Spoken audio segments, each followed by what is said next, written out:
Danes v Pomurskem dnevniku. Katastrofalno stanje mariborskega letališča. Dogodki v sklopu praznika občine Ljutomer. Alma del Viento polepšali sobotni večer. Pametno mesto Ptuj. Jutri bo delno jasno.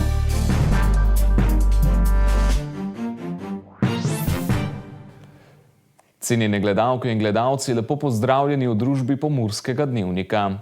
Iz letališča Edvarda Rusjana na Maribor prihajajo nerealni prizori, ki vzamejo sapo. Toča je že v začetku junija poškodovala streho potniškega terminala in povzročila veliko škodo na objektu.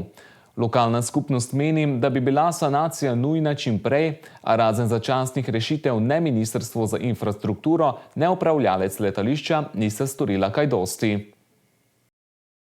Škafi polni deževnice, luknja v stropu, material najeda plesen. Te fotografije so bile v terminalu mariborskega letališča posnete 3. julija letos po že nekaj nalivih. Deževje od takrat ni imelo milosti in stanje je po naših informacijah zdaj še hujše. Snemanja notranjosti terminala pa nam niso dovolili. Čež, da je objekt v tem delu zaprt, uporaba letališča pa je možna zgolj v omejenem obsegu. Že pri vhodu v terminal nam postane jasno, da nekaj ni v redu, na tleh leži odpadli omet. Fotografije notranjosti razkrivajo še večje razdejanje. Luže povsod, na kup zloženi stoli, pokriti rentgeni za pregled prtljage. Prizadeta je tudi lokalna skupnost. Jaz upam, da zadevo uspe lastnikov upravljalcev čim prej sanirati, da bo lahko izvajal vse tisti drobec dejavnosti, ki se še izvaja. Če je doslej drselo, je sobotni naliv sodu izbil dno. Znova je v terminal mariborskega letališča vdrla velika količina deževnice. Obiščemo sosede, letalski center Maribor, kjer so močno odvisni od delovanja sicer večno praznega mednarodnega letališča. Ob tisti prvi junijski škodi so ostali pred zaprto ograjo, leteli niso ves teden in škodo občutili na lastni koži. Je izpad dohodka iz šolanja, enostavno je bilo ukinjeno, zaustavljeno letenje članov in učencev in procesa šolanja. Pa v tistem obdobju je glih prihajal čas za obrambo proti toči, tako da nam je bilo tudi tu malo kriza. Vodja letališča Smiljan Kramberger je takrat medijem dejal, da naj bi bila škoda milijonska. Letališče pa od 15. junija obratuje pod omejenimi pogoji. Upravljalec letališča, državna družba DRI, je za odgovore s prstom pokazala na Ministrstvo za infrastrukturo, tam pa smo dobili le pisne odgovore. Da so za dodatno zaščito objekta morali pridobiti soglasje zavarovalnice, ki ga zdaj imajo. Da so potniški terminal sicer res zaprli, vendar večina aktivnosti, ki jih letališče izvaja, še vedno poteka nemoteno. In da so za dodatno zaščito objekta v fazi pridobivanja ponudb. Da gre za sramoto, beremo na slovenskem letalskem portalu. Po nekaterih informacijah je v zadnjem mesecu in pol terminal vsaj 6-krat zalila voda. Na nas vpliva to, da imamo več čas strah, da ga ne bodo zaprli, da ne bomo dobili obvestila nekega dne, danes na jutri, da je spet ponovno zaprto. Tega nas je najbolj strah. Upravičeno, saj ministrstvo ni odgovorilo, kdaj bo trenutno še neizbran izvajalec lahko začel z dodatno zaščito letališča, kaj šele sanacijo prostorov. Prav tako ni odgovorilo na vprašanja, o kolikšni škodi je sploh govora. Danes v dopoldanskih urah je v prostorih občine Ljutomer potekala novinarska konferenca, na kateri so predstavili dogodke, ki bodo potekali v sklopu 68. praznika občine Ljutomer.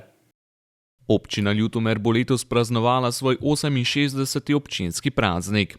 Ob tem so na današnji novinarski konferenci predstavili dogodke, ki se bodo v sklopu praznika odvijali od 26. julija do 31. avgusta. Čas v Ljutomeru se od 26.7. do 31.8. spremeni v res izjemno bogat čas, ko praznujemo, se ozremo malo nazaj, pogledamo na rezultate našega uspešnega sodelovanja, na društveno življenje, na uspehe v gospodarstvu, kmetijstvu in skratka na vseh področjih družbenega dogajanja. Mi se zelo veselimo tega praznovanja, vemo, da bo kar naporno za nas, zaradi tega, ker so naši zavodi, društva, občina pripravili številne prireditve. Kar nekaj let poudarjamo prleške vrednote, tudi letos ohranjamo ta pomen. Dodali pa smo letos res izjemno okroglo obletnico, na katero smo zelo ponosni, to je 150 let ljutomerskega kasača. Imamo pa tudi pomembno obletnico in to je tudi začetek letošnjega slavja občine Ljutomer, in sicer v petek 26.7. bomo ob 18. uri izpeljali spominsko slovesnost ob 100-letnici smrti Josipa Karbe. Kot je omenila županja, občina Ljutomer že več let poudarja pomen prleških vrednot. Letos bodo torej za začetek dogajanja v sklopu občinskega praznika začeli 26. julija s spominsko slovesnostjo ob 100-letnici smrti Josipa Karbe. Kaj točno pa je za Prlekijo storil Josip Karba? Prlekija, naša občina, premore ogromno enih močnih osebnosti, klenih osebnosti, narodnih buditeljev. Eden takih je tudi moj prapraded Josip Karba. Sem ponižno ponosen na to, da lahko ga tukaj predstavljam. No in Josip Karba ni bil le narodni buditelj in krajevni politik. Konec 19. stoletja je po vzoru z Avstrije, kjer je bil na razstavi konj, prenesel idejo o organiziranem gasilstvu in od takrat velja za utemeljitelja in ustanovitelja gasilstva na Murskem polju. Še ena značilnost njegove je bila, da je v bistvu zahteval en izmed prvih poveljnikov v slovenskih gasilskih teh zvezah, ki so nastale, poveljevanje v slovenskem jeziku. Čaka pa nas tudi pester športni program, ki ga bo organizirala Športna zveza Ljutomer. Tudi Športna zveza Ljutomer bo v času praznovanja občine Ljutomer pripravila pester športni program skupaj s svojimi članicami. Začeli bomo v nedeljo 4.8.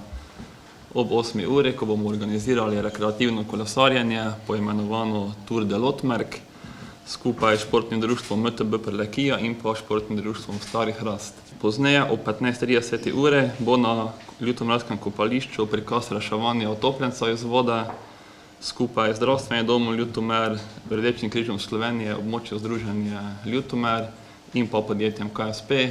Ob 16. uri pa še sledijo 12. kopališke igre Lotmerk na vodi za šoloobvezne otroke. V ekipi sta po 2. Sodelovanje je brezplačno, vsi pa prejmejo lepo spominsko darilo, najboljši 3 pa še medalje. Potem pa še v sredo 7.8. najprej ob 9. uri zjutraj organiziramo skupaj z Društvom upokojencev Ljutomer in pa z Domom starejših občanov Ljutomer 7. turnir v Balinanju pri Domu starejših občanov. Ob 15. uri pa še skupaj z Društvom upokojencev Ljutomer in pa ribiško družino Ljutomer ribiško srečanje v počastitev praznika občine Ljutomer v Gezdovih jamah na Moti.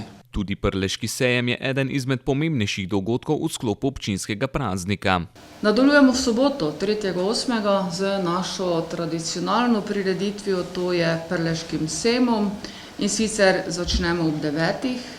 Pozdravimo Prleški sejem s kulturnim programom in nagovori, seveda imamo tudi povabljene, pobratene občine, ki so že potrdile svojo udeležbo. Potem od 9. do 14. ure sledi odprtje in ogledi sejemske ponudbe. Kot je bilo že povedano, še enkrat povem, ob 12.30 je razglasitev zmagovalca in podelitev nagrade za izbor protokolarnega vina za leto 2024. Pestra gostinska ponudba, glasbeni gostje, in sicer ob 9. uri nas bo zabaval Prleški kvintet, ob 13.30 Čuke, ob 18. ansambel Štrk, ob 20. Dejan Dogaja, tako da bo res dolg dan in zanimiv, pester, verjamem, da nam bo to druženje veliko pomenilo. Na rojstni dan občine Ljutomer 9. avgusta pa bo potekal osrednji dogodek. Svečana akademija ob 150. obletnici prvih kasaških dirk na Slovenskem. Mi smo ravno na praznik, kot je županja rekla, 9. avgusta, ko je rojstni dan naše občine. Prirejamo svečano akademijo ob 150-letnici prvih kasaških dirk na Slovenskem. Ta dogodek pripravljamo v parku prvega slovenskega tabora. Upamo, da bo nas vreme poslužilo, ker v nasprotnem primeru bomo se seveda preselili v Dom kulture, ni daleč stran, in upam, da bo dovolj prostora. Na tej svečani akademiji v parku prvega slovenskega tabora bo slavnostni govornik, naš častni občan, veliki prlek, veliki mislec, profesor dr. Miran Puconja. Prisostvovali bo tudi pevski zbor Orfej, potem glasbena šola Ljutomer z vodalnim triom. Podeljene bodo priznanja najbolj zaslužnim za organizacijo in obstoj in vse skupaj ob tej 150-letnici. Tako da vsi lepo vabljeni v petek 9.8. ob 18. uri v park prvega slovenskega tabora. Minulo soboto so na Trgu kulture v Murski Soboti nastopili skupina Alma del Viento v sklopu soboškega poletja. Svojo glasbo pa so množico obiskovalcev popeljali v svet južnoameriške glasbe. Poletni večeri so v Murski Soboti rezervirani za koncerte pod zvezdami. Ob petkih se obiskovalci zberejo na Trgu kulture in skupaj uživajo ob raznoliki glasbi. Na Trgu kulture se je v petek predstavila tokrat skupina Alma del Viento.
Ivana Galič, Zrinka Božičević Plavec, Darko Horvat, Takatsu Kinoshita, Francisco Pancho Soto, Marion Gentile, Barnabe Romero, Mario Jagec in Emanuel Romero so obiskovalce razvajali s tradicionalno južnoameriško glasbo iz Argentine, Bolivije, Peruja in Čila.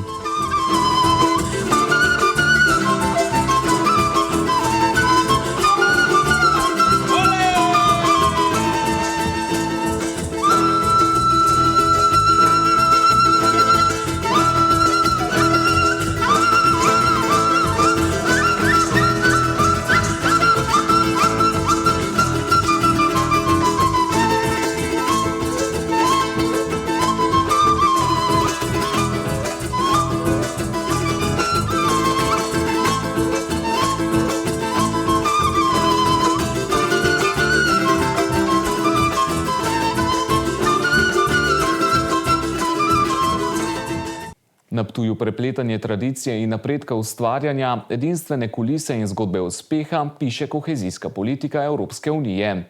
Na območju, kjer se naravne lepote srečajo z zgodovino in kulturo, kohezijska politika Evropske unije prinaša tehnološki preobrat s projektom Pametno mesto Ptuj. Zato smo v tokratni kratki video v sklopu projekta Trendi kohezije namenili mestu Ptuj. Poglejmo si. Lep pozdrav iz Podravja, kjer prepletanje tradicije in napredka ustvarja edinstveno kuliso in zgodbe uspeha, ki jih piše kohezijska politika EU. Ta ne le odpira vrata inovacijam, ampak tudi spodbuja razvoj in raziskave po vsej Sloveniji. Na območju, kjer se naravne lepote srečajo z zgodovino in kulturo, kohezijska politika EU prinaša tehnološki preobrat s projektom Pametno mesto Ptuj. Ta projekt, ki ga sofinancira EU, transformira Ptuj v model pametne skupnosti, kjer tehnologija služi ljudem in okolju.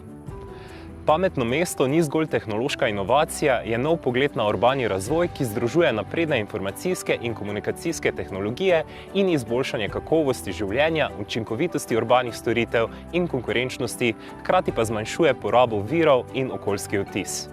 Koristi tega projekta za lokalno skupnost in gospodarstvo so merljive. Nova delovna mesta v tehnološkem sektorju, izboljšana infrastruktura, zmanjšanje emisij in boljše upravljanje virov. Ptuj postaja vzorčni primer, kako lahko mala mesta vodijo v trajnostni razvoj in digitalno prihodnost. Ta projekt ne samo, da predstavlja naše mesto in Slovenijo kot predana inovacijam in trajnostnemu razvoju, ampak tudi poudarja, kako ključne so inovacije za našo prihodnost. Mladi, to je vaš čas, da zasijete in izkoristite priložnosti, ki jih ponuja kohezijska politika EU. Vaše ideje in projekti lahko resnično naredijo razliko. Pametne skupnosti, kot je Ptuj, kažejo pot k bolj povezani, trajnostni in inovativni Sloveniji. Skupaj z roko v roki s kohezijsko politiko EU lahko zgradimo svetlo prihodnost, ki je polna priložnosti za vse. Pridružite se nam na tej poti odkrivanja, razvoja in uspeha. Za konec še preverimo vremensko napoved.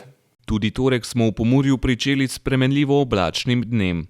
V Krajinskem parku Goričko in Radencih je bilo opoldne namerjenih 22, v Lendavi 24 in v Murski Soboti 23 stopinj Celzija. Jutri bo delno jasno z občasno spremenljivo oblačnostjo.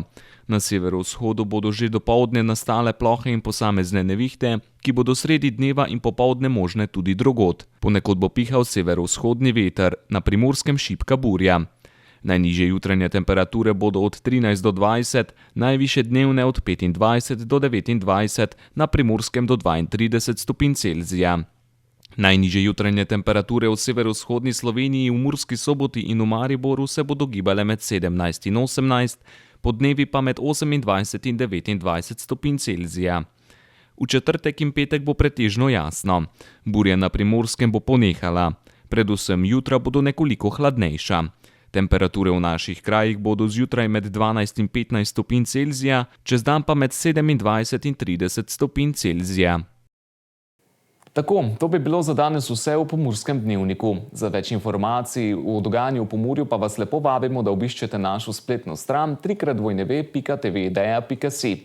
Hvala za vašo pozornost in lep preostanek dneva vam želimo. Nasvidenje.